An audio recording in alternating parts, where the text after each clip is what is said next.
어제 연세대 교수연구실에서 사제 폭탄이 터지는 사고가 났습니다. 택배인 줄 알고 열었는데 텀블러에 못이 가득 담긴 이른바 못폭탄이었죠. 결국은 대학원생 소행으로 밝혀졌습니다만 사실 요 몇 년 사이에 사제 폭탄 테러 소식이 세계 곳곳에서 많이 들려왔어요. 그때마다 남의 나라 얘기인 줄만 생각해 왔었는데 알고 보니까 우리나라 온라인상에서도요. 이 사제 폭탄 제조 정보가 넘쳐난답니다. 이게 무슨 말인지 서울대 원자핵공학과 서균열 교수 연결을 해보죠. 서 교수님 안녕하세요. 네, 좋은 아침입니다. 예, 좋은 아침인데 참 뉴스는 씁쓸합니다. 소식이 좀 그렇습니다만은. 연대에서 터진 사제폭탄 일단 수준은 조악한 수준이라고요. 그나마 다행인데요. 예. 문제는 이런 부분이 이제 그 인터넷에 떠돌아다니고 있고요. 그리고 사실 우리나라도 이 안전지대는 아니었었거든요. 벌써 3년 전에 이집트에서 우리 한국 여성들 테러도 당한 적도 있고 국내에도 마찬가지인데 그동안 조금 손 놓고 있었던 게 어제 그런 사건을 불러일으키지 않았나 생각되네요. 저는 이제 못폭탄이라고 네. 해서 딱 듣는 순간 떠오른 게 IS가 보스턴 마라톤 테러 때 썼던 게 네. 그게 압력밥솥에 못 잔뜩 넣어서 터지게 한 그거 맞죠? 그렇죠. 어제 텀블러하고 같은 네. 구조입니까? 그렇습니다. 텀블러는 딴 게 아니고 우리 커피 마시는 잔이라고 생각하셔도 좋은데 맞아요. 금속잔. 예. 그런데 이제 문제는 거기에 외에도 면도칼, 유리 파편, 여러 가지 날카로운 조각이면 다 들어갈 수가 있거든요. 예. 그렇기 때문에 사실은 누구라도 만들 수 있는 그런 부분이고 어제는 그나마 조잡했기 때문에 그 정도지만은 정말 사망할 수도 있었던 그런 사건이기도 하죠. 그러니까 보스턴 밥통 테러 때 네. 압력밥솥 하나에 들은 걸로 200명이 다쳤어요. 그렇습니다. 그러니까 어제 그 텀블러 가지고 그게 네. 제대로만 만들어졌었다면 이거 피해가 상당히 컸을 수도 있단 말씀이세요. 그렇죠. 몇 명 또는 몇십 명이 될 수도 있었겠죠. 왜냐하면 일단 거기 자체에서 이제 압력을 막을 수 있지 않습니까? 그러다가 이제 터져버리면 굉장히 살상력이 커지는 것이죠. 다행히 그 전에 불발했기 때문에 그 정도라고 보시면 되죠. 그래서 대체 누가 이런 못폭탄을 만들었겠는가? 처음에는 IS 얘기도 나오고 테러 조직일 거다 이런 얘기가 나왔는데 네. 왜 그런 생각을 했냐면 아니 폭탄 만드는 기술이 이게 아무한테나 있겠느냐. 작든 크든 테러 조직이 개입한 거 아니었겠느냐 생각을 했었는데 알고 보니까 지금 교수님 말씀하신 것처럼 인터넷상에 폭탄 제조법이 넘쳐나요. 그렇습니다. 급조 폭탄물, 사제 폭탄이라고 하는데, 옛날, 데모한 시절에, 저도 데모를 했지만은, 그때 이런 화염병, 이런 게 전부 다 그런 거란 말이에요. 그리고 우리나라에서도 벌써 몇 년 전부터 이런 데에 대해서는 뭔가 제재가 있어야 되겠다고 했지만은, 그때마다 그냥 일괄성으로 지나가 버렸죠. 그러다가 이제 어제 같은 일이 생기게 되니까 상당히 좀 늦었다 하는 그런 조석지감이 있긴 하죠. 아니 근데 화염병하고는 이게 다르잖아요. 이거는 폭탄이잖아요. 네, 다릅니다만은 사실 원리는 같습니다. 이게 이제 그 유리병이 아니고 단지 이런 금속 통이었다는 것. 그리고 여기 조금 더 이제 기술이 낮은 거죠. 신관이라는 걸 붙이고 또 건전지가 들어있고 이런 소위 기폭 장치 이런 게 붙어 있어서 조금 낮긴 했지만은 기본적으로 이제 급조 폭탄이라는 건 맞죠. 이게 진짜 인터넷 몇 분만 검색하면 나올 정도로 많습니까? 이런 제조법이? 네. 아침에도 검색했는데 바로 나오고요. 근데 이제 몇 군데는 그나마 다행인 게 이것은 이제 대한민국에서 이제 금지된 사이트입니다. 이런 경고는 있지만 그럼에도 불구하고 모든 정보는 고스란히 노출돼 있단 말이에요. 그리고 특히 이제 영문 사이트는 그야말로 그대로 무방비 상태로 노출돼 있기 때문에 상당히 자세합니다.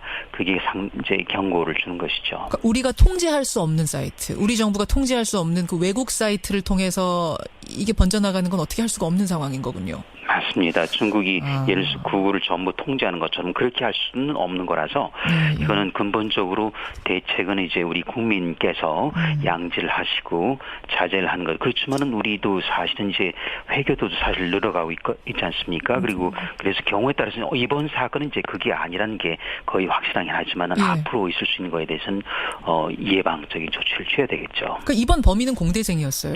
공대생이었긴 합니다만 설사 이쪽으로 아무 지식 없어도 심지어는 초등학생이어도 그 인터넷상에 있는 제조법 보면은 만들 수 있을 정도로 막 설명이 돼 있던가요? 그렇습니다. 아시다시피 우리 요리 음식할 때 쓰시는 부탄 가스통 있지 않습니까? 부탄가스. 여기도 약간의 신관이라는 것만 붙이면은 만들 수 있게 그림까지 나와 있어요. 그래서 이런 부분이 정말로 이거는 화약도 아니지 않습니까? 그렇다고 해서 우리가 음식점에 또는 가정에서 그걸 못 쓰게 할 수도 없는 것이고요. 그래서 이거는 정말 법적으로 규제하기도 굉장히 어려운 그런 상황이다.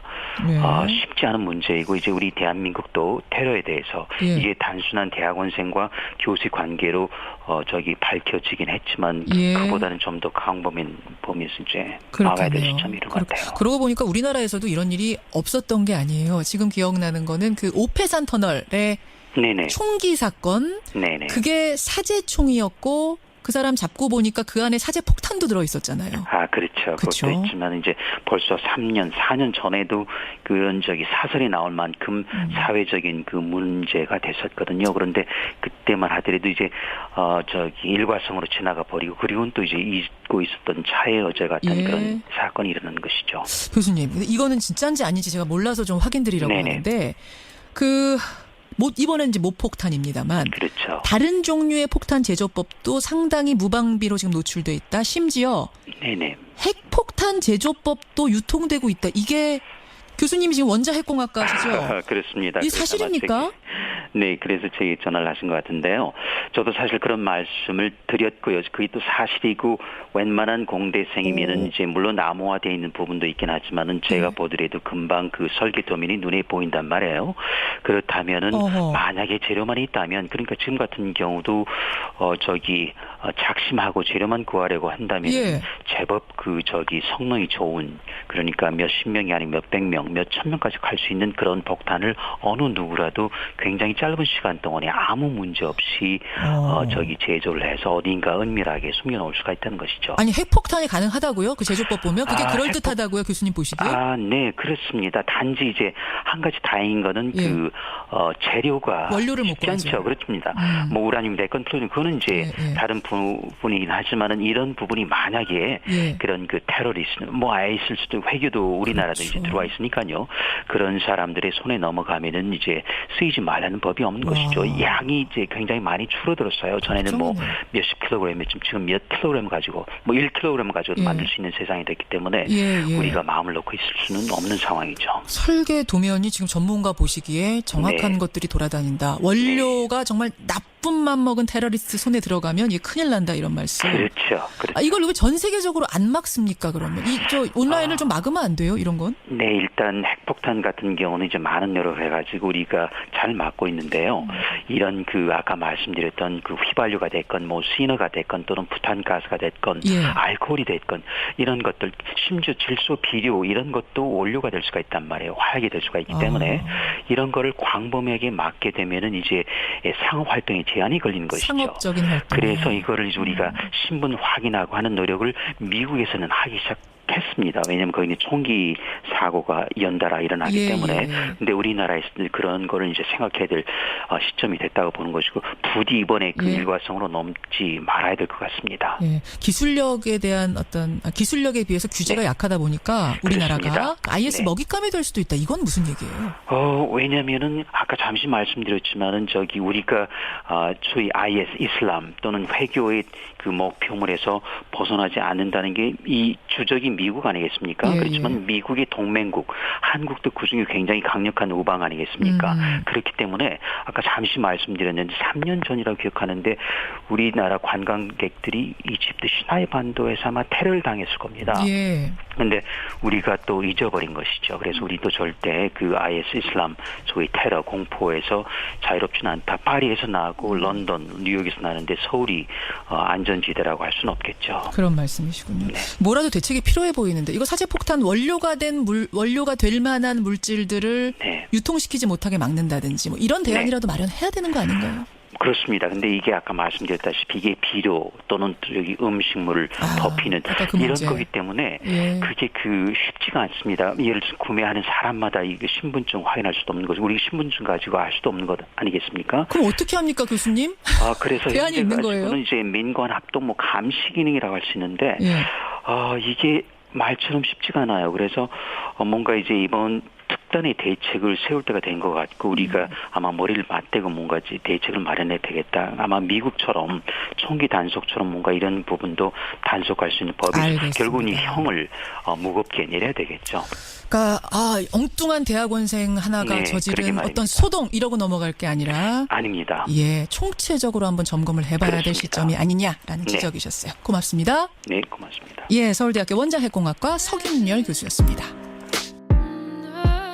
10년 전에 이집트에서 우리 한국 여성들 테러도 당한 적도 있고 국내에도 마찬가지인데 예. 그동안 조금 손 놓고 있었던 게 어제의 그런 사건을 불러일으키지 않았나 생각되네요.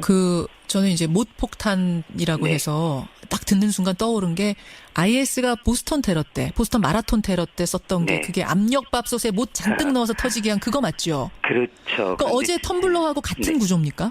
그렇습니다. 텀블러는 딴 게 아니고 우리 커피 마시는 잔이라고 생각하셔도 좋은데 맞아요. 금속잔. 예. 그런데 이제 문제는 거기에 외에도 면도칼, 유리 파편, 여러 가지 날카로운 조각이 다 들어갈 수가 있거든요. 예. 그렇기 때문에 사실은 누구라도 만들 수 있는 그런 부분이고 어제는 그나마 조잡했기 때문에 예. 그 정도지만은 정말 사망할 수도 있었던 그런 사건이기도 하죠. 그러니까 보스턴 밥통 테러 네. 때 압력밥솥 하나에 들은 걸로 200명이 다쳤어요. 그렇습니다. 그러니까 어제 그 텀블 어제 연세대 교수연구실에서 사제 폭탄이 터지는 사고가 났습니다. 택배인 줄 알고 열었는데 텀블러에 못이 가득 담긴 이른바 못폭탄이었죠. 결국은 대학원생 소행으로 밝혀졌습니다만 사실 요 몇 년 사이에 사제 폭탄 테러 소식이 세계 곳곳에서 많이 들려왔어요. 그때마다 남의 나라 얘기인 줄만 생각해 왔었는데 알고 보니까 우리나라 온라인상에서도요. 이 사제 폭탄 제조 정보가 넘쳐난답니다. 이게 무슨 말인지 서울대 원자핵공학과 석윤열 교수 연결을 해보죠. 서 교수님 안녕하세요. 네, 좋은 아침입니다. 예, 좋은 아침인데 참 뉴스는 씁쓸합니다. 소식이 좀 그렇습니다만은. 연대에서 터진 사제폭탄 일단 수준은 조악한 수준이라고요. 그나마 다행인데요. 예. 문제는 이런 부분이 이제 그 인터넷에 떠돌아다니고 있고요. 그리고 사실 우리나라도 이 안전지대는 아니었었거든요. 벌써 흘러가지고 그게 네. 제대로만 만들어졌었다면 이거 피해가 상당히 컸을 수도 있단 말씀이세요. 그렇죠. 몇 명 또는 몇십 명이 될 수도 있었겠죠. 왜냐하면 일단 거기 자체에서 이제 압력을 막을 수 있지 않습니까? 그러다가 이제 터져버리면 굉장히 살상력이 커지는 것이죠. 다행히 그 전에 불발했기 때문에 예. 그 정도라고 보시면 되죠. 그래서 대체 누가 이런 못폭탄을 만들었겠는가? 처음에는 네. IS 얘기도 나오고 테러 조직일 거다 이런 얘기가 나왔는데 네.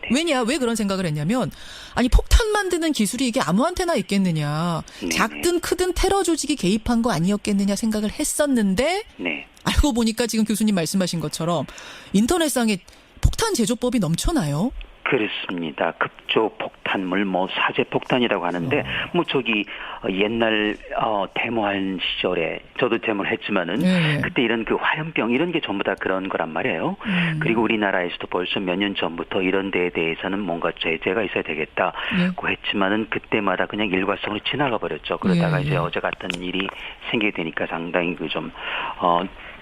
좀 늦었다 하는 그런 조속지감이 있긴 하죠. 아니 근데 화염병하고는 이게 다르잖아요. 이거는 폭탄이잖아요. 네, 다릅니다만은 사실 원리는 같습니다. 이게 이제 그 유리병이 아니고 단지 이런 금속 통이었다는 것. 그리고 여기 조금 더 이제 기술이 낮은 거죠. 신관이라는 걸 붙이고 또 건전지가 들어있고 이런 소위 기폭장치 이런 게 붙어 있어서 조금 낮긴 했지만은 원리는 기본적으로 이제 급조 폭탄이라는 건 맞죠. 이게 진짜 인터넷 몇 분만 검색하면 나올 정도로 많습니까? 이런 제조법이? 네. 아침에도 검색했는데 바로 나오고요. 근데 이제 몇 군데는 그나마 다행인 게 이것은 이제 대한민국에서 이제 금지된 사이트입니다. 이런 경고는 있지만 그럼에도 불구하고 모든 정보는 고스란히 노출돼 있단 말이에요. 그리고 특히 이제 영문 사이트는 그야말로 그대로 무방비 상태로 노출되어 있기 때문에 상당히 자세합니다. 그게 이제 경고를 주는 것이죠. 그러니까 우리가 통제할 수 없는 사이트, 우리 정부가 통제할 수 없는 그 외국 사이트를 통해서 이게 번져나가는 건 어떻게 할 수가 없는 상황인 거군요. 맞습니다. 중국이 예를 들어서 구글을 전부 통제하는 것처럼 그렇게 할 수는 없는 거라서 네. 이거는 근본적으로 대책은 이제 우리 국민께서 양지를 하시고 자제를 하는 것. 그렇지만은 우리도 사실은 이제 회교도 사실 늘어가고 있지 않습니까? 그리고 그래서 경우에 따라서는 이번 사건은 이제 그게 아니라는 게 거의 확실하긴 하지만은 예. 앞으로 있을 수 있는 거에 대해서는 예방적인 조치를 취해야 되겠죠. 그 이번 범인은 공대생이었어요. 그렇다고 하더라고요. 공대생이었긴 합니다만 설사 네. 이쪽으로 아무 지식 없어도 네네. 심지어는 뭐 초등학생이어도 네네. 그 인터넷상에 있는 제조법 보면은 만들 수 있을 정도로 막 설명이 돼 있던가요? 그렇습니다.